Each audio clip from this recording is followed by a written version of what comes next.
Dahil ang pasasalamat ay hindi nagpapabagal sa'yo. Tandaan niyo po yun.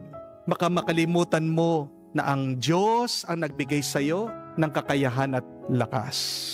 Pero ang pasasalamat ay pagpapalalim pa ng iyong pananampalataya. Thanksgiving does not hinder your progress, but gratitude gives you more strength to continue, to pursue, to move on. Kaya huwag ka masyadong magmadali na matapos lahat ng mga bagay sa iyong buhay. Baka makalimutan mo, hindi magiging posible na matapos mo lahat ng kailangan mong gawin kung hindi ka babasbasan ng lakas at kung hindi ka tutulungan ng Diyos.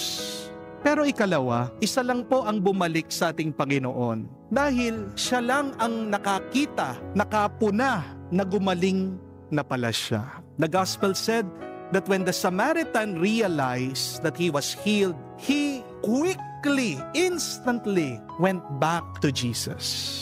Mga kapatid, hindi nagsisimula ang pasasalamat kapag may nadagdag sa'yo. Nagsisimula ang pasasalamat kapag na-realize mo kung ano ang binigay ng Diyos sa iyo. Isa lang ang bumalik kay Jesus kasi napansin niya, sinabi niya, sandali lang, hindi tsamba ang aking kagalingan. Hindi ito aksidente. Ito'y biyaya mula sa Diyos. Mga kapatid, ang pasasalamat ay kakayahang makita mo ang bakas ng Diyos sa iyong buhay.